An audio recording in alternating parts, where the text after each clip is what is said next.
Muito bem, então a partir de agora estamos oficialmente ao vivo para todo o Brasil e especialmente para a turma de Física Fundamental. Então, pessoal, para começar o nosso tema, que é o estudo das forças e do equilíbrio, vamos analisar uma situação física em que a gente vai caracterizar a partir dela os chamados movimentos de partícula e corpo extenso. É por trás dessas condições de movimento que, naturalmente, estarão as chamadas condições de equilíbrio, seja de uma partícula, seja de um corpo extenso. Então, para começar, você está vendo aí um helicóptero. Esse helicóptero está sobrevoando algum lugar e está sendo observado por alguém. Vamos supor que ele esteja sendo observado por uma pessoa que está em repouso numa rua, numa avenida, etc. E do ponto de observação dela, ela vê o helicóptero acima do plano horizontal, como está aqui na imagem 1. Vamos considerar também que essa pessoa é o que a gente chama fisicamente, aí está o primeiro conceito importante, de observador inercial. Inercial tem a ver com inércia, com a lei ou princípio da inércia, que foi construído pelo Descartes e depois aprimorado como primeira lei de Newton, que é o que a gente vai ver na próxima aula, como Newton formalizou a ideia de inércia. Portanto, o que é um observador inercial? É aquele observador que se encontra num referencial, indicado aqui pelas coordenadas x e y, no qual vale a primeira lei de Newton. Lá do colégio, lá do ensino médio, você lembra, a primeira lei de Newton, o princípio da inércia, estabelece essencialmente que um corpo em repouso, em relação a esse tal de observador inercial, permanecerá em repouso a não ser que forças atuem sobre ele, com uma resultante diferente de zero. Já estou adiantando a primeira lei de Newton, certo? Se ele estiver em movimento, continuará em movimento, a não ser que uma resultante modifique essa condição. Esse é um parênteses, a gente vai formalizar isso na próxima aula. Então, aqui eu estou indicando para você o que é um observador inercial. É um observador para o qual vale a primeira lei de Newton. Basicamente, como testar se um referencial, se um observador se comporta como inercial ou não. É a condição dele em relação a outro corpo que é, por excelência, um referencial inercial. No nosso caso, para proximidade dos fenômenos que a gente quer trabalhar, a Terra, num primeiro momento, é uma aproximação razoável de referencial inercial. O que significa que se essa moça estiver próxima de um poste que naturalmente está preso à rua e não se move em relação à rua, ela, moça, se comportará como observador inercial, certo? Para esse fenômeno do helicóptero que a gente quer estudar. Muito bem, na condição inicial, o helicóptero está diretamente acima da observadora. Nenhum dos pontos do helicóptero, da carcaça dele, se move em relação a ela. Portanto, o corpo do helicóptero se encontra num estado de repouso. O mesmo não acontece, obviamente, com as duas hélices do helicóptero. As duas estão girando para mantê-lo no ar. Então, você perceba que é uma condição em que um mesmo objeto, que é o nosso helicóptero, possui pontos que estão em repouso em relação à observadora e outros pontos que se movem. Então, daí nós vamos caracterizar esses tipos de movimento para esses diversos pontos do helicóptero. Para isso, primeiro vamos colocar lá no helicóptero também um segundo referencial. Toda vez que a gente vai indicar um referencial em física, a gente o faz colocando eixos, x e y. Como os eixos que estão na Terra, onde está a observadora, eu já chamei de x e y, esses dois que estão presos no helicóptero, eu vou chamar de x' e y', para diferenciar dos dois primeiros. Observe que eu coloquei um outro ponto em destaque aqui, com esse símbolo especial.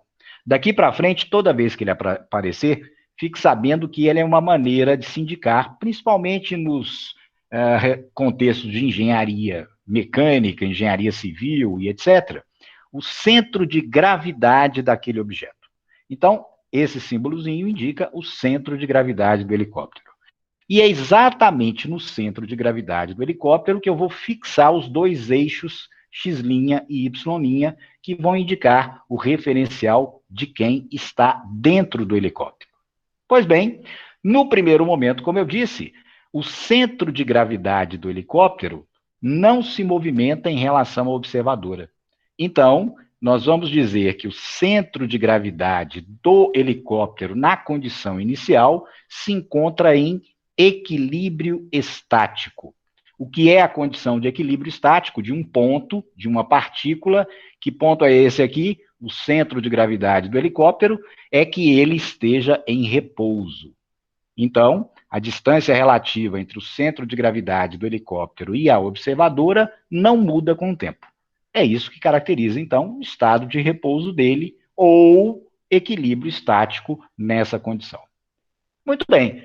Agora, e o helicóptero em se movimentando, a gente vai poder observar situações, obviamente, diversas dessa aqui.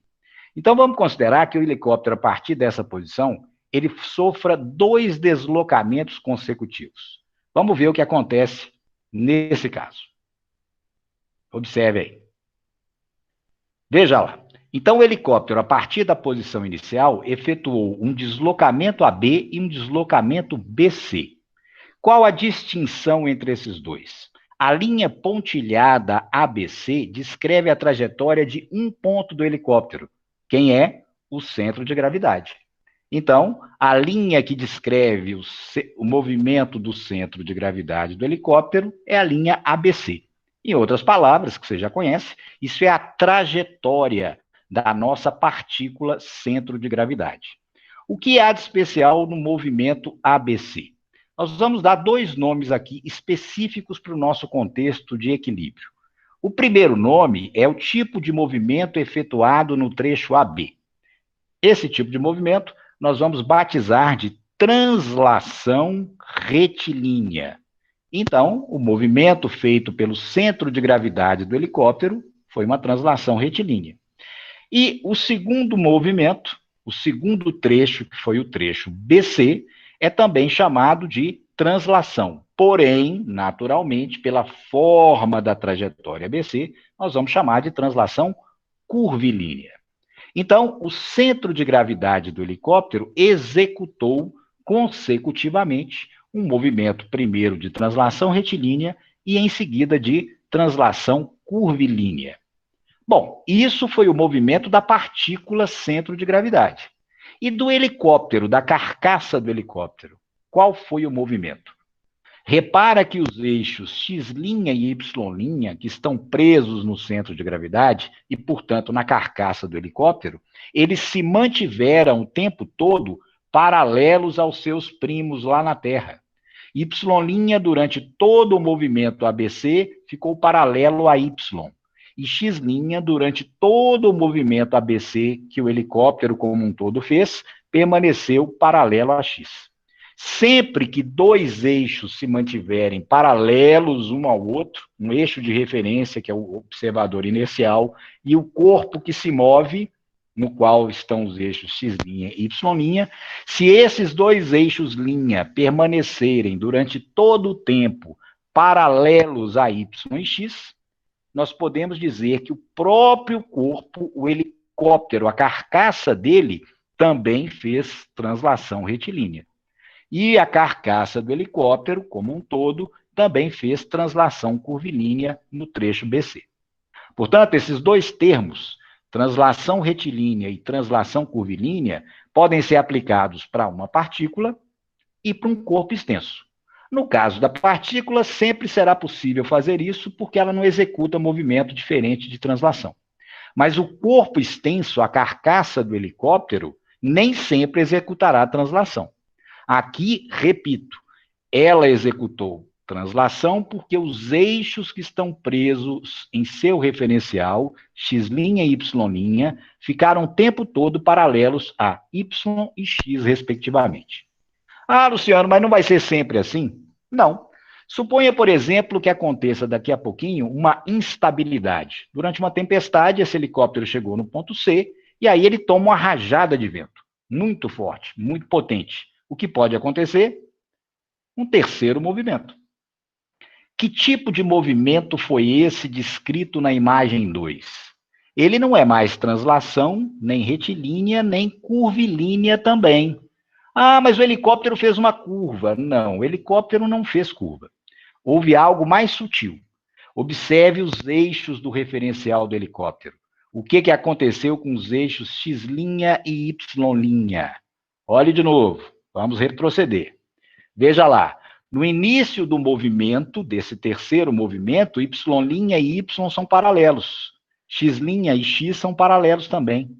Aí o que acontece durante a rajada de vento, toda vez que isso acontecer, quando X' e Y' não permanecerem mais paralelos o tempo todo ao X e Y do referencial inercial, terá ocorrido uma rotação. Então, esse terceiro movimento que a carcaça do helicóptero fez não é mais translação. Não é mais translação porque o seu referencial, os eixos linha, modificaram a sua posição em relação a Y e X. Sempre que isso acontecer com o corpo extenso, então ele terá executado rotação e não translação. Perfeito? Então, registre. Partícula sempre faz translação, ou retilínea ou curvilínea, depende da linha, da trajetória que ela descreva, como aconteceu com o centro de gravidade do helicóptero. Agora, um corpo extenso, a carcaça do helicóptero, que tem um tamanho apreciável, poderá executar translação retilínea ou curvilínea e poderá executar também rotação. O que vai diferenciar uma situação de outra é essa condição em que os referenciais, os eixos presos no objeto, permaneçam ou não paralelos aos do referencial inercial. Registrou? Então, isso é conceito fundamental para a gente distinguir condições de movimento e condições de equilíbrio de repouso. Qual será, então, a condição mais geral de equilíbrio estático, repouso de um objeto? Aquela condição em que ele não executa nenhum desses movimentos. Se a gente pensar na partícula, ela não vai poder executar nem translação retilínea, nem curvilínea, que é o que ela sempre pode fazer. No caso de um corpo extenso, do nosso helicóptero como um todo, de sua carcaça, a gente tem que garantir para que ele esteja em equilíbrio estático que nenhuma das três possibilidades de movimento aconteça. Ele não sofra nem translação retilínea ou curvilínea e nem rotação.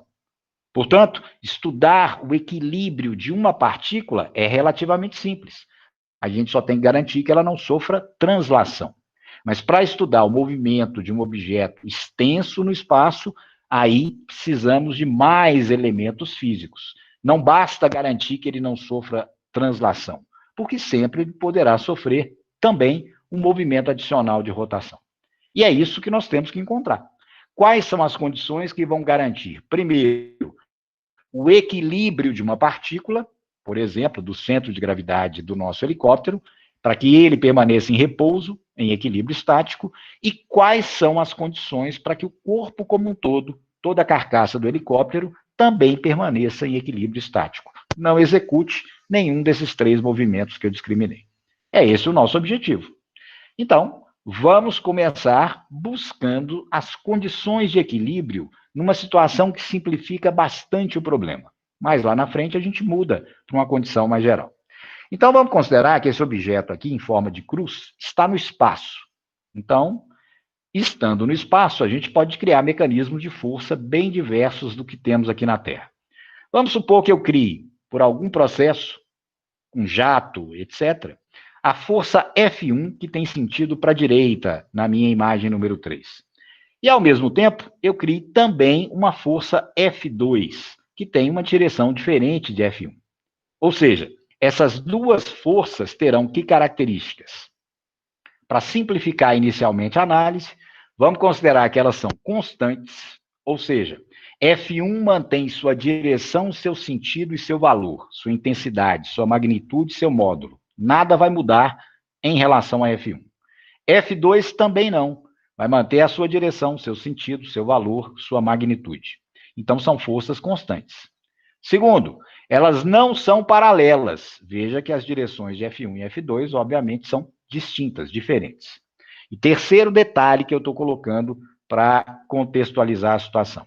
Elas estão atuando no centro de massa do corpo. Aqui eu estou usando o termo centro de massa ao invés de centro de gravidade, porque a gente está no espaço, longe de qualquer planeta ou corpo grande o bastante para exercer força gravitacional no nosso objeto. Aí, não usamos centro de gravidade. Você só vai usar o termo centro de gravidade naturalmente numa condição em que o objeto esteja sujeito à força gravitacional de um planeta, etc. Então, nesse caso, a condição que eu estou colocando é duas forças constantes, não paralelas, direções distintas, estão atuando, veja o símbolozinho de centro de massa ou centro de gravidade, aqui no caso, centro de massa, pelo que eu já expliquei. E agora eu quero condicionar o seguinte: se apenas essas duas forças atuarem, o que a gente observa fisicamente? A partir do momento que elas começam a agir no centro de massa desse objeto, o que vai acontecer? Primeiro, a gente já sabe. Essas duas, por não serem paralelas, têm uma direção dada pela regrinha do paralelogramo. A resultante das duas FR aponta na diagonal do paralelogramo. Então, fisicamente, isso significa que ter F1 e F2 atuando, ou ter apenas no lugar delas o FR, o efeito físico que a gente observaria seria o mesmo. E qual seria esse efeito físico? O efeito físico é esse que a gente acabou de observar. Como é que a gente vai descrever em palavras o que a gente acabou de ver? Nós vamos descrever usando a terminologia que a gente acabou de criar. O que a gente viu o centro de gravidade, no caso aqui, centro de massa do objeto fazer? Só o pontinho, a partícula centro de massa, descreveu uma trajetória e, portanto, sofreu translação. Que tipo de translação foi? Retilínea ou curvilínea? Pelo fato das duas forças e, consequentemente, da resultante que atua nela serem constantes, essa translação será retilínea, como a gente observou na simulação. Além disso, se a gente pudesse, com algum sensor, visualmente a gente percebeu, mas se a gente tivesse sensores de velocidade, a gente notaria que ao longo dessa translação retilínea, dessa linha pontilhada, dessa trajetória, o centro de massa do objeto teve sua velocidade variável em valor, em módulo. Então, a velocidade que era zero em relação a nós, observadores inerciais, foi aumentando gradativamente com o tempo. Em outras palavras, como vocês já sabem da cinemática, houve uma aceleração. Portanto, se eu deixar que duas forças constantes não paralelas atuem no centro de massa do corpo, o que ocorre fisicamente de maneira reduzida? Ele entra em movimento e o seu centro de gravidade, seu centro de massa, descreve uma trajetória de translação retilínea. E o que mais? Aumentando a sua velocidade. Ou seja, sofrendo uma aceleração. Isso vai ser a essência da segunda lei de Newton, que nós vamos tratar na próxima aula. Mas agora, o que a gente quer mesmo? Garantir que esse objeto não faça esse movimento.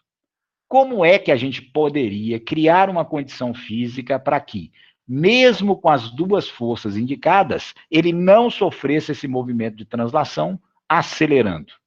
É possível? Com as duas únicas forças F1 e F2, não. E se a gente tiver uma terceira? Vamos ver o que a gente consegue fazer para que esse objeto simplesmente se mantenha em repouso. Então, localizando o objeto de novo, aqui na imagem 4, vamos reproduzir o que a gente acabou de analisar. Atuando F1 e F2, o que eu quero? Que ele não sofra translação retilínea com a aceleração. Como fazer isso de maneira prática? O que eu teria que fazer? Eu teria que conseguir fisicamente criar pelo menos mais uma força, uma terceira. E como é que teria que ser essa terceira força? Que características físicas ela deveria ter para que esse objeto, e consequentemente também o seu centro de massa, não sofressem nenhum tipo de translação? Ora, o que provocou a translação foi a resultante de F1 e F2. Essa linha que eu estou desenhando pontilhada aqui, esse vetor pontilhado, o que ele é? Ele é a soma vetorial de F1 com F2. Então, a soma dos vetores força F1 e F2 resultam nesse aqui. O que significa fisicamente um vetor resultante? Que ele pode substituir os outros dois. Então, na prática, é como se atuasse no meu objeto apenas o meu vetor pontilhado. E como é que eu anulo a ação de um vetor? Um único. Simplesmente aplicando no objeto um outro vetor que seja oposto ao primeiro e que tenha valor idêntico a ele. Portanto, se essa força F3 tiver a direção da soma de F1 com F2, sentido contrário e mesmo valor, se esse vetorzinho F3 for exatamente de mesmo tamanho que o vetor que dá a soma de F1 com F2, esse objeto estará em equilíbrio de translação. Certamente ele não executará nenhum tipo de movimento. Ah, Luciano, por que você garante que nenhum tipo de movimento? Primeiro, ele não vai poder sofrer translação do seu centro de massa, porque as duas forças se anulam. F3 anula exatamente a soma de F1 com F2. Isso garante que o centro de massa do objeto fique em repouso. Além disso, F1 e F2 estão agindo no próprio centro de massa. Então, aquele terceiro movimento lá da carcaça do helicóptero, a rotação, não vai poder acontecer aqui. A gente vai ver mais adiante que sempre que você produzir rotação, as forças atuantes para produzir essa rotação não podem ter direção que contenha o centro de rotação do corpo. Então, nesse caso aqui, certamente esse objeto não vai rodar. E não vai sofrer translação retilínea também, porque F3 anula exatamente a soma de F1 com F2. Ou seja, essa cruz permanecerá sob a ação de F1, F2 e F3 nessas condições, completamente em repouso, em equilíbrio. Ora, e contextualmente em termos formais, em termos matemáticos, como é que essa ideia que eu acabei de escrever a gente pode expressar? Qual é a condição fundamental? A condição é essa: esse objeto permanecerá em equilíbrio estático se F3, a terceira força, for, que características? De mesma direção que a soma de F1 com F2, de mesmo valor, mas tem um detalhe fundamental: o sentido tem que ser oposto ao sentido dessa soma. Como é que matematicamente a gente coloca indicação de sentidos opostos? Um será positivo e o outro negativo. Então, o F3, que tem sentido oposto à soma de F1 com F2, será menos essa soma. Repara que aqui não são números, são vetores. Veja lá a representação vetorial. Então, essa equação matemática me diz o quê? Que esse terceiro vetor é exatamente oposto, sinal negativo, e tem o mesmo valor que esse aqui, que o primeiro, que é a soma de 1 com 2. Ora, isso é uma igualdade matemática. Embora haja vetores na expressão, você pode lidar com eles usando soma e subtração. Esse sinal menos parênteses eu posso transpor para o primeiro membro. Então, posso pegar o menos parênteses F1 com F2 e levar para o lado esquerdo da minha igualdade. O que vai acontecer? F3 menos vem para o lado esquerdo, mais F1 mais F2 tem que ser do lado direito, zero. Ora, o que é isso? A soma das três forças atuantes no objeto. A soma de todas, porque aqui só são três, então são todas. A soma de todas as forças atuantes no objeto é zero. Se isso acontecer, como a gente acabou de mostrar, em termos práticos, ele não se move, ele fica em equilíbrio de translação. Ora, isso aqui é a soma de todas e, portanto, é quem? Somatório. Veja que a gente pode simplificar essa soma usando o símbolozinho de somatório, essa letra grega que é a letra sigma. Somatório de todas as forças atuantes no corpo, igual a zero. Se isso acontecer, ele fica em equilíbrio de translação. O seu centro de massa ou de gravidade não se movimenta em hipótese alguma. E isso a gente pode indicar de uma maneira mais compacta ainda. Ao invés do somatório, eu posso usar a ideia física principal. Qual é a ideia? A resultante de todas as forças atuantes no corpo igual a zero. Essa é a condição número 1, para que esse corpo não se movimente, para que ele fique em equilíbrio estático. Nesse caso, isso aqui só garante que ele não sofrerá translação. Não garante que ele possa sofrer rotação. Eu disse mais cedo que não vai rodar, porque olha só onde as forças estão agindo. Exatamente no centro de gravidade. Então, essas duas não conseguem girar essa cruz. Elas teriam que agir em outro ponto. Por exemplo, o F2 teria que agir lá na ponta da cruz. Se ela agir, ela faz a cruz rodar, girar, sofrer rotação, certo? Então, não havendo possibilidade de rotação, se as forças, a resultante das forças for zero, aí sim a gente garante que o corpo não sofre movimento nenhum.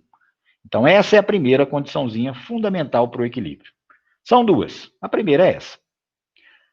Vamos aplicar essa condição agora para um exemplo resolvido, não é? Que a gente deixou lá na atividade para você fazer. Então, o probleminha vai aplicar exatamente essa condição de equilíbrio, para estudar o equilíbrio desse objeto. Esse objeto é um avião. Um avião que está enfeitando lá a entrada do Museu de Aviação de Guerra, e a gente quer suspender esse avião por dois cabos que estão indicados aqui na nossa imagem número 5. E esses cabos deverão ficar com os ângulos de 50 e 25 em relação à linha horizontal.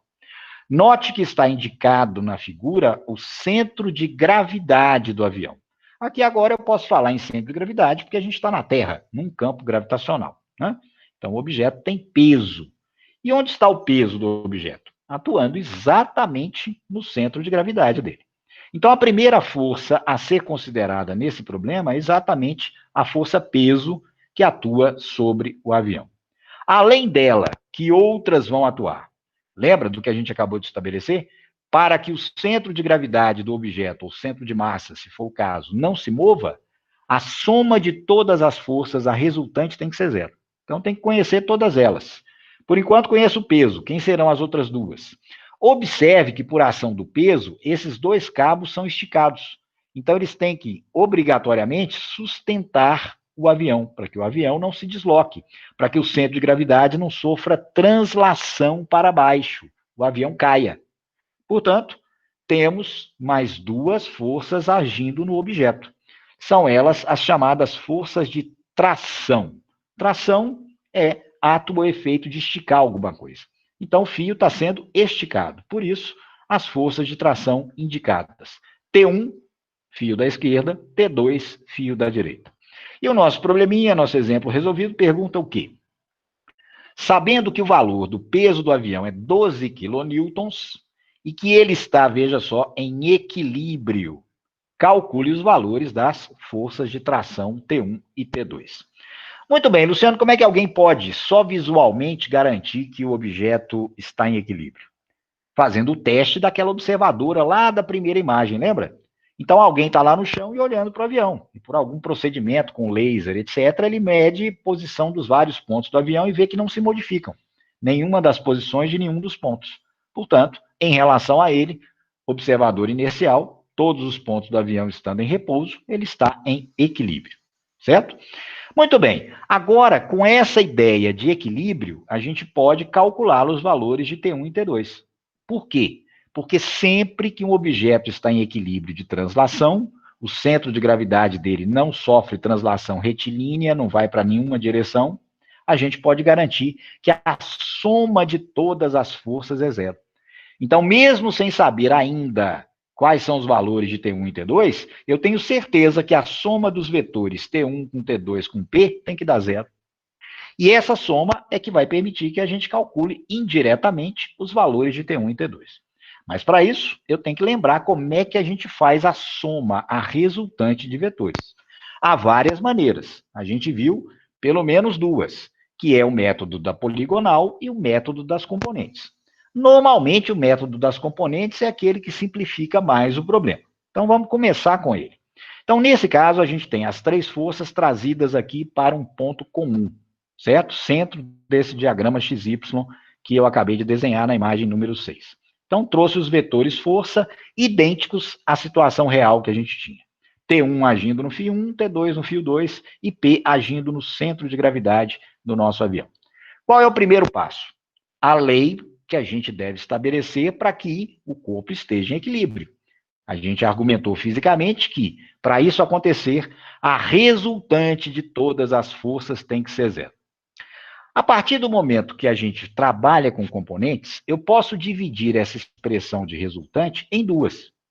Ora, todas as forças aí têm componentes. Então, eu posso pensar que há componentes em Y e em X. Evidentemente que se a resultante das componentes em Y e se a resultante das componentes em X for zero, então a resultante total será zero. Então, é essa condição que a gente vai explorar que torna o problema mais simples de resolver. Então, nós vamos separadamente impor a condição de que, para haver equilíbrio, para que a resultante seja zero, temos que ter resultante em x igual a zero. A resultante das componentes x de todas as forças atuantes tem que ser zero. E depois, num segundo momento, o mesmo raciocínio para y. A resultante de todas as componentes na direção y também deve ser zero. Se as duas coisas simultaneamente ocorrerem, a resultante total é zero, e como a gente já argumentou, o corpo permanecerá em equilíbrio de translação. Muito bem, então começamos pela primeira. Força resultante x igual a zero. O que é força resultante? Soma das forças. Nesse caso, das componentes. Repara que eu estou usando o índice x. Então, primeiro, vamos desenhar as componentes x de todas as três forças atuantes. Na verdade, só duas terão componente x. Quem é a primeira? T1, componente T1x. E a segunda, T2, componente T2x. Então, paralela ao eixo y, me dá a componente T1x. Paralela ao eixo y, de novo, me dá a componente T2x. Observe que essas duas componentes são opostas, uma se opõe à outra. Então, quando são componentes, elas levam sinal para indicar o sentido. Então, teremos um sinal para uma e para outra. A T2x será positiva, aponta para o lado direito do eixo x. E a T1x será negativa. E o cálculo delas envolve quem? Seno e cosseno. Como são catetos adjacentes, então usaremos cosseno. E aí, para calcular T1x e T2x, usaremos para T1x cosseno de 50, para T2x cosseno de 25. Mas lembre-se, olha o sinal. T2x positiva, T1x negativo. Então, o valor de T1x e de T2x serão A de T1x menos, porque olha o desenho, o diagrama, aponta para a esquerda, o valor de T1 cosseno de 50, cateto adjacente, cosseno, mais T2 cosseno de 25, T2x positivo, porque aponta no sentido positivo de x. Perfeito? Agora é olhar na calculadora. Olhando na calculadora os cossenos de 50 e 25, você vai encontrar 0,643 e 0,906. Aqui eu vou usar 3 algarismos significativos, porque foi assim que o peso do avião foi dado. 12,0. Aquele zero à direita, ele tem um significado físico importante. Ele não está lá à toa. Então, no mínimo, 3 algarismos significativos é aconselhável usar durante o cálculo dos valores do problema. 0 à esquerda eu não conto. Então, por isso que eu usei 3 algarismos à direita da casa decimal, exatamente para garantir que são 3 algarismos significativos. Muito bem, e agora, do ponto de vista matemático, como é que eu sigo o desenvolvimento aqui? Eu não sei nem T1, nem T2. Como resolver? O máximo que eu vou poder fazer nesse momento é achar uma relação entre as duas. Então, matematicamente, o que a gente pode fazer? Posso passar para o segundo membro da equação, para o outro lado, o 0,906T2. Então, ele vai para lá, negativo. Então, digamos que eu queira relacionar T1 com T2. Então, menos 0,46 eu vou mandar para o lado direito dividindo. E a gente teria, então, T1 igual menos 0,96 dividido por menos 0,643. T2. Menos com menos dá mais. Dividindo numerador e denominador, eu vou encontrar que T1 vale 1,409 T2. Obviamente que isso aqui é aproximadamente 1,4. Então, do ponto de vista físico, o que esse resultado 1, por enquanto, me diz? Que para que haja equilíbrio do avião, aqueles fios têm que ser tais que a tração 1 seja 1,4 vezes aproximadamente a tração 2. Na condição de equilíbrio, é isso que irá acontecer.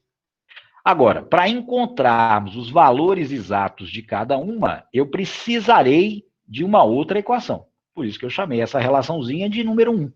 E de onde a gente vai tirar a segunda relação, a segunda equação? Exatamente da resultante na direção y. Certo? Mais um detalhe. Eu vou carregar aqui 4 algarismos, ao invés de apenas 3, para que a gente, num segundo momento, ao calcular usando um outro método, por haver seno e cosseno, que a gente tem que arredondar o tempo inteiro, a gente ter precisão para comparar os resultados, tá? Mas normalmente eu não precisaria de 4 aqui, no máximo 3. Mas por essa razão eu vou levar 4 algarismos até a gente ter os valores finais de T1 e T2 para ficar preciso. Então, vamos aplicar agora a segunda condição. Então, o equilíbrio só vai existir se a resultante x for zero. Isso ocorre se T1 igual a 1,4 T2 e também se a resultante y for nula igualmente. Agora, então, a gente tem que traçar as componentes em y. Então, na nossa imagem número 7, diagraminha. Paralelo ao eixo x, obtemos T1y. Paralelo ao eixo x de novo, obtemos T2y. Então, aqui estão as componentes na direção y de T1 e T2. Mas agora temos a terceira força. Antes não contabilizamos o peso porque ele não tinha componente, não tem componente na direção x. Então, ele não faria o objeto se deslocar nem para a direita nem para a esquerda. Então, o peso tem componente y e eu terei que saber quem é. Será PY. Quanto vale PY? O valor, a magnitude, a intensidade do peso é 12 kN. Mas lembre-se, quando a gente for escrever componente, aí temos que pôr o sinal que indica o sentido dela. O peso atua para baixo, PY é para baixo, contrário ao sentido positivo de Y. Por isso, a componente PY deverá ter o sinal menos. Então, ela vai valer, na equação da resultante, menos 12 kN. Então, conhecendo as componentes, vou escrever a condição, segunda condição. Força resultante na direção y0. O que é resultante? Soma. Então, a soma de todas as três componentes, T1y, T2y e PY, terá que ser zero, para garantir que não haja translação nem para cima nem para baixo. Ora, como calcular T1y e T2y? Agora, nesse caso, vamos usar o seno de 50 e de 25. Então, teríamos T1 seno de 50, por que positivo? Porque repare que T1y aponta para cima. Porque o T2y também é positivo. Agora, nesse caso, T2 seno de 25. Porque também T2y aponta no sentido positivo de y. E pelo que eu já comentei, a componente PY é menos 12, tem sentido para baixo. Perfeito? Então, veja aqui. O que nós conhecemos são o seno de 25 e de 50. Então, na calculadora, procurando o seno de 50, 0,766, seno de 25, 0,423. Repare que, de novo, vou continuar usando 3 algarismos para o seno e cosseno para ter precisão no resultado. Muito bem? Então, veja que chegamos ao mesmo ponto da primeira equação. A gente não conhece nem T1 nem T2. Porém, temos já uma relação entre elas. A gente acabou de mostrar que T1 vale 1.409 T2. Então, eu vou utilizar isso que eu já sei no lugar de T1. Substituindo, 0,766, T1, como a gente viu na parte 1, é 1,409 T2, mais 0,423 T2 igual a 12.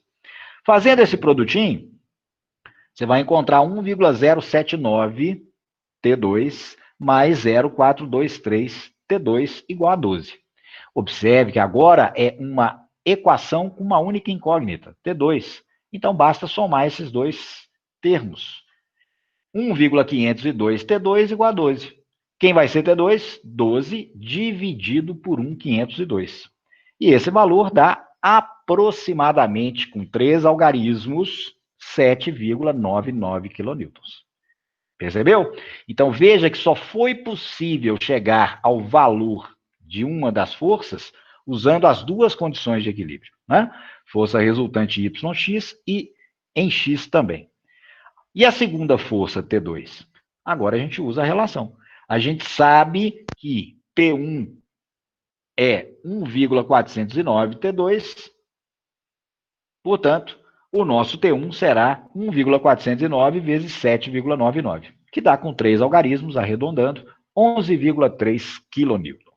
E esses, então, serão os valores das forças de tração que os cabos têm que suportar para garantir que o avião esteja em completo equilíbrio de translação.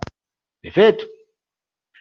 Agora, Existiria uma maneira mais direta de fazer esse problema sem ter que usar necessariamente as componentes? Seno e cosseno, primeiro em x, depois em y? Para três forças, tem. Se forem mais de três forças, não. O único meio possível de simplificar os cálculos é componentes. Mas quando são três, existe um método que os engenheiros, o pessoal aí mais antigo, costuma batizar, e alguns de vocês até acharam lá na atividade, de teorema de Lamy. Esse Lamy é do século XVII, certo? Uma pessoa que não tem muito registro histórico, mas acabou ficando famoso por ter provado um teoremazinho que leva hoje o nome dele para quem estuda engenharia, estática, essas coisas, certo? Muito bem, o teorema dele não tem nada demais, é simplesmente uma construção geométrica usando uma lei fundamental da trigonometria. Vamos ver como é que isso funciona concretamente. Então, vamos fazer de maneira alternativa o mesmo problema.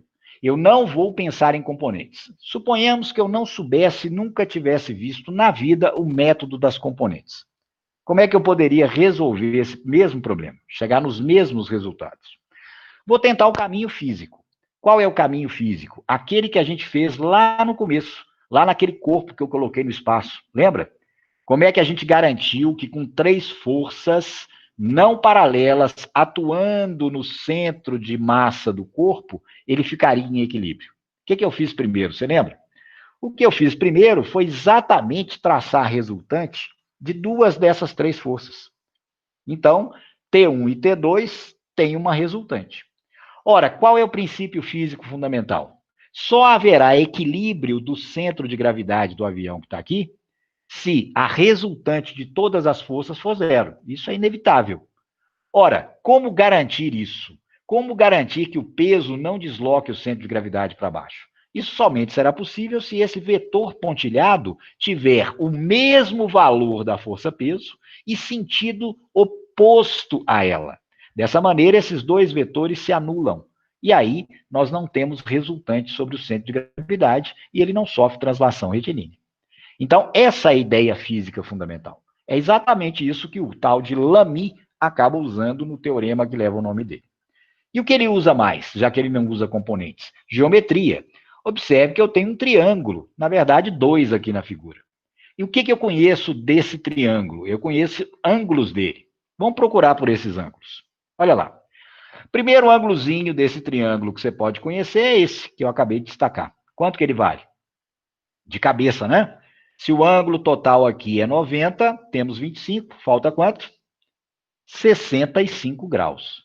Então veja que eu já tenho um ângulo interno do meu triângulozinho da direita. Dá para encontrar os outros? Dá também. Por que dá também? Porque sendo 50 graus esse ângulo aqui, olha lá, eu consigo descobrir esse ângulo que está à esquerda do vetor P pontilhado. Quanto que ele vai valer? Complemento de 50. Quanto falta para 90? Falta 40. Ah, certo. Então eu tenho os ângulos dos triângulos. Bom, mas eu quero trabalhar com um triângulo só, ou da esquerda ou da direita. Vamos trabalhar só com o da direita. Como é que eu faria agora para encontrar os outros dois ângulos que faltam nesse triângulo? Na verdade, eu preciso de só um, mas vamos encontrar os três. Esse ângulo de 40 e esse outro aqui de cima, eles são os que os matemáticos chamam de alternos internos. Exatamente porque, pela regra do paralelogramo, essa linha pontilhada é paralela a T1. Então, uma reta que corta duas paralelas define os ângulos alternos internos, que são sempre iguais. Então, esse ângulo daqui é igual a esse. Portanto, esse ângulozinho vale 40 graus. Ah, muito bem. Então, agora eu conheço dois dos três ângulos do triângulo. Lá da nossa revisão, lembramos, né? Quanto que é a soma de todos? Ângulos internos? 180. 40 com 65, 105. Quanto falta para completar os 180? Falta 75 graus. Muito bem, então é isso que é a essência do teorema de Lamy. Fazer essa construção. Veja que até agora simplesmente eu desenhei os ângulos e usei os valores deles. Na prática, a gente pode resolver o problema usando essa construção em uma linha apenas.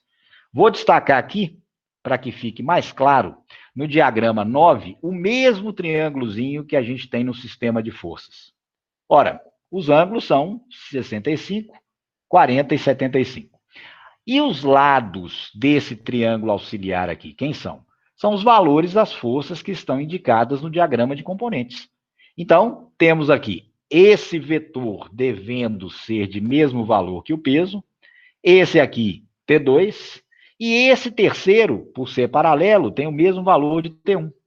Logo, quem são os lados do triângulo auxiliar da imagem 9? Vamos chamar de triângulo de Lamy.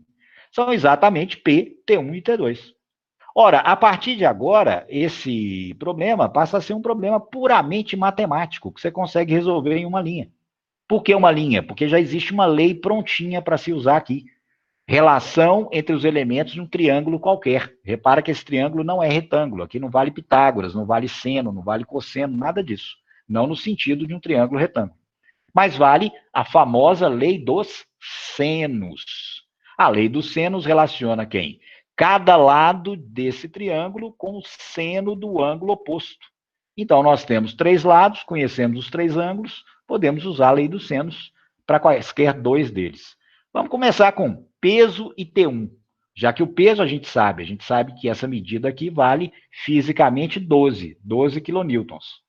Ora, se a gente quer calcular primeiro T1, como é que eu relaciono T1 e peso pela lei dos senos? Pegando os ângulos opostos. Quem são? T1 está oposto a quem? Ao ângulo de 65 graus. Peso está oposto a quem? Ao ângulo de 75. Então, pela lei dos senos, seu problema está resolvido. Em uma única linha. Veja que aqui, colocando os valores numéricos, você já tem a solução para T1. Certo? Então, veja lá. T1 está para o seno do ângulo oposto, que é exatamente 65, assim como o peso, que eu conheço, vale 12, está para o seno de 75. Então, esses 3 valores aqui a gente conhece. O valor do peso do avião, o seno de 65 e o seno de 75. Substituindo, seno de 65 é 0,96. Vou passar multiplicando para o lado direito. Então, agora, ó, é 0,96 vezes 12 e o seno de 75 é 0,966. Fazendo essa continha, você encontra 11,3 quilonewtons, exatamente como a gente encontrou com as componentes. Então, repara que, embora haja 3 linhas aqui, a solução do problema se faz em uma. Né? Ah, bom, e como é que eu calcularia o T2? Da mesma maneira. Só que agora, o T2 é oposto a 40 graus. Então, você vai usar a lei dos senos, envolvendo o T2, 40 graus, peso e 75. Então, ficaria T2 sobre seno do ângulo oposto, 40, é igual a P sobre seno de 75. Claro que agora você poderia fazer igual também a T1 sobre seno de 65, já que você conhece o T1. Né? Mas para ficar com a mesma precisão do peso, vamos usar em função dele. Substituindo os dados, o seno de 40 é 0,643, o seno de 75, 0,966. E essa continha, se você conferir, dá 7,99 quilonewtons. Os mesmíssimos resultados que a gente encontrou antes, certo? Então, veja que esse método alternativo aos componentes, ele é mais palatável, ele é mais suave do que o outro, porque, basicamente, ele funciona com uma construção física. A ideia de que a resultante de 2 tem que anular a terceira. E dessa ideia sai um triângulozinho para o qual vale, obviamente, a lei dos senos que você pode usar. Perfeito? Mas nem tudo são flores, viu? Sempre que você tiver 3 forças não paralelas, pode usar esse segundo método, método do Lamy. Mas se houver mais de 3 forças, não tem como. O método geral é aquele das componentes que a gente fez no primeiro exemplo. Muito bem? Então, metade do nosso trabalho de hoje está resolvido. Qual é essa metade? Estudar o equilíbrio de translação, condição para que um corpo não sofra nenhuma daquelas 2 translações que eu mostrei lá no comecinho, nem translação retilínea, nem translação curvilínea. Mas falta garantir que ele também não sofra o quê? Lembra o terceiro movimento da carcaça do helicóptero? Rotação. Como é que a gente busca condição para que não ocorra rotação, para que o corpo não rotacione? Vamos pegar uma situação concreta que está aqui na imagem 10. É um experimentozinho, que eu já comentei sobre ele. Temos uma haste suspensa por um dinamômetro, um medidor de força. Repara que eu coloquei o símbolo de centro de gravidade. Isso quer dizer que aqui, ó, o nosso dinamômetro atua no centro de gravidade da haste, no meio dela, se ela for homogênea, de um material homogêneo. E aqui a gente tem, nesse experimento ainda, um cilindrinho metálico e 3 cilindrinhos idênticos juntos, formando um cilindro maior. Então, esse objeto aqui é um objeto que tem massa 3 vezes maior que esse. Ou, consequentemente, o peso dele é 3 vezes o peso do primeiro, certo? Ao invés de peso, para generalizar a ideia, eu vou usar aqui F1 e F2. Fisicamente, F1 é o peso desse cilindrinho e F2 é o peso do segundo. Muito bem.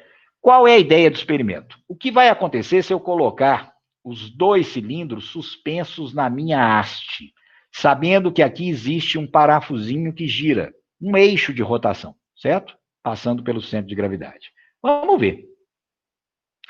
Então, vou pendurar os 2 cilindros, o pequeno e o grande, a distâncias D1 e D2 do eixo de rotação, ou seja, do centro de gravidade da haste. O que vai acontecer? Depende. Nesse caso, como a gente sabe visualmente que F2 é maior que F1, veja lá. Sendo a força 2, que atua do lado direito da haste, maior que a força 1, o que acontece se eu pendurar o peso 2 à mesma distância do eixo de rotação que está o peso 1? O que acontece se essas duas distâncias forem iguais, sendo F2 maior que F1? Ora, se você fizer o experimento, simplesmente você vai perceber que a haste não permanecerá mais em equilíbrio. O centro de gravidade não sofreu translação. Ele está no mesmo lugar que estava no começo do experimento, mas os outros pontos da barra mudaram a sua posição em relação a algum observador inercial. E mudaram como? Fazendo o terceiro tipo de movimento que a gente caracterizou, fazendo com que a barra como um todo sofresse o quê? Rotação.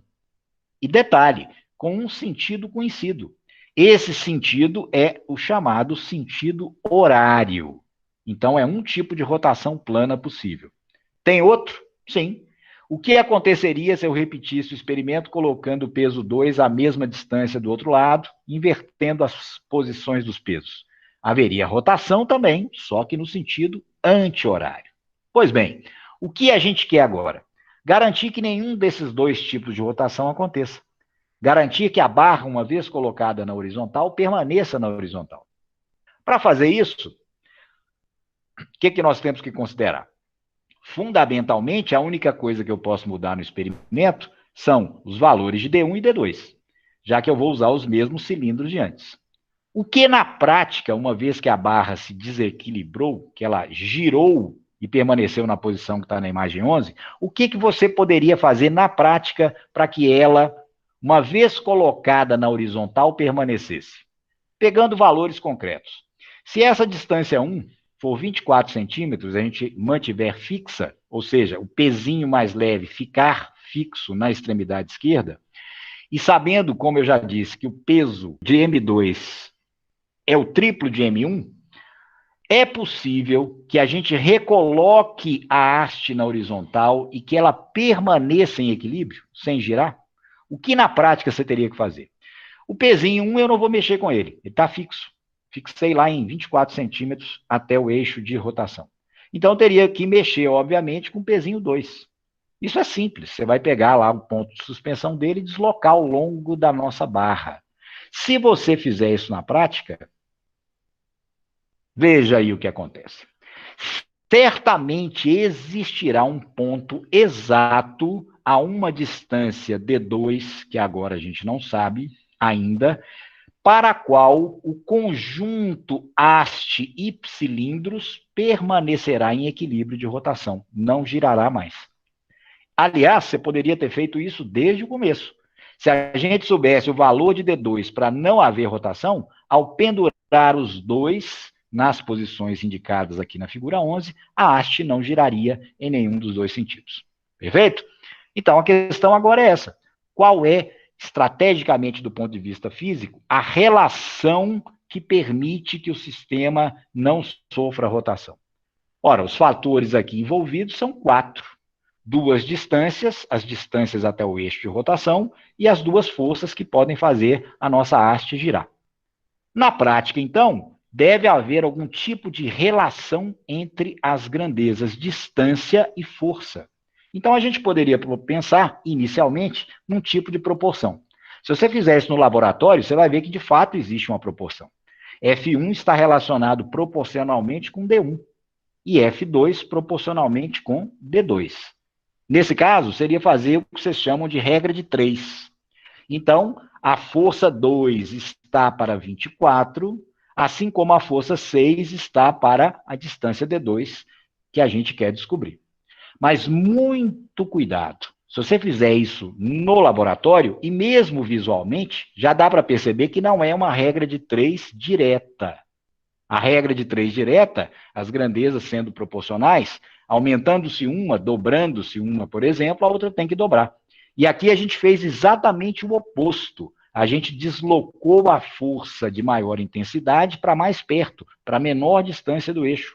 Portanto, muito cuidado ao fazer esse cálculo. Aqui temos embutida uma proporção inversa, uma regra de 3 inversa. E como é que a gente faz regra de 3 inversa?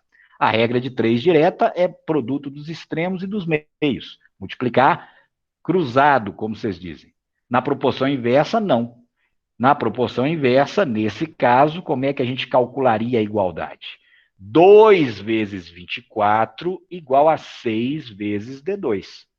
Então, nesse caso, 6 vezes D2 igual a 2 vezes 24, ou seja, 6D2 igual a 48, e o D2 seria 8 centímetros. Esse experimento pode ser feito em laboratório. A gente pode ter uma justificativa experimental para isso. Veja a proporção inversa que eu disse. Veja lá. A força que é 3 vezes menor está a uma distância 3 vezes maior. 2 e 24. A força que é 3 vezes maior está a uma distância do eixo 3 vezes menor, que é a distância 8 comparado com 24. Perfeito? Então, esse é o mecanismo pelo qual, fisicamente, a gente consegue garantir equilíbrio de rotação. Desde que haja uma proporção inversa entre essas duas grandezas fundamentais. A força que pode girar o corpo e a distância da linha de ação dessa força até o eixo de rotação. Por isso, os físicos criaram uma segunda grandeza, não só mais força, mas uma nova grandeza para caracterizar fenômeno de rotação. Vamos ver como é que eles fizeram isso. Essa grandezazinha vai ter que levar em consideração exatamente o que o experimento acabou de mostrar para a gente. A rotação é controlada pelo produto força vezes distância. Tanto é que a gente acabou de mostrar, nesse caso, da imagem 12, que só vai haver equilíbrio de rotação se o produto força-distância a um lado do eixo e a outro lado do eixo forem os mesmos. Então, com isso, os físicos podem criar uma grandeza baseada no produto FD para garantir condições ou análise de situações de rotação. Essa grandeza recebeu um nome. Na verdade, dois. O nome é momento de uma força, que a gente pode simbolizar pela letra M, maiúsculo, ou, como os físicos mais gostam, torque, representado por uma letra T. É um T minúsculo, T grego, chamado tau. Então, é um T meio arredondado, um T minúsculo, que representa a grandeza física chamada torque. Momento de força ou torque é exatamente a grandeza física que contabiliza a capacidade de uma dada força em produzir um efeito de rotação. Essa capacidade depende exatamente do produto força vezes distância.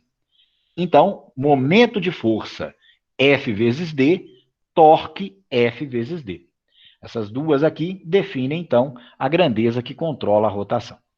Visualmente, como é que a gente pode estabelecer a relação entre os momentos ou os torques? Vamos ver no diagrama 12. Primeiro, como será o torque da força 1, que está à esquerda da barra? Ele é calculado como F1D1. E veja que, nesse caso, a força 1 tende a girar a haste nesse sentido. Que sentido é esse? Esse é o sentido anti-horário. Então, a gente vai dizer que o torque produzido pela força F1 é anti-horário. E nós vamos por convenção, assim como existe convenção para os eixos x e y, para os torques ou momentos também. Eu vou usar a convenção de que torque no sentido anti-horário é positivo. Isso por conta dos ângulos do ciclo trigonométrico da matemática, né? A gente conta ângulo positivo é no sentido anti-horário, tá? E, ao mesmo tempo, o torque produzido por F2 vai ser oposto a esse. Por isso, nós vamos ter equilíbrio de rotação. O F2 está puxando do lado de cá. Então, o F2 produziria efeito de rotação exatamente no sentido contrário ao de F1. Esse sentido, que, portanto, será o sentido do torque ou momento de força de F2, é exatamente o sentido horário. E aqui, pela convenção que eu estabeleci, esse torque deverá levar sinal negativo. Ah, então torques e forças são grandezas vetoriais? São. Um torque você pode associar a ele uma grandeza, F vezes D, e um sentido, e também uma direção. A direção, por enquanto, a gente não vai tratar porque está fora do nosso nível de física fundamental. Vamos ficar apenas com sentido. Esse sentido é mais se for horário, anti-horário, e é menos se for horário. Pode usar a convenção oposta? Pode. Se você quiser, pode chamar esse aqui de negativo e esse de positivo. Só não pode esquecer a convenção que você fez. Pois bem, então, pela minha convenção, o torque 1, por ser anti-horário, é mais F1D1. E como é que eu vou escrever o torque de F2? Por ser oposto, por ser horário, vai ter que ganhar sinal menos. E aí a expressão do torque 2, ou do momento de força 2, será menos, porque é sentido horário, o valor de F2D2. Perfeito? Então, nesse problema, pensando em termos de momento ou de torque, o que essa igualdade me diz? Ela me diz que o torque 1 tem que ser igual ao 2, em valor.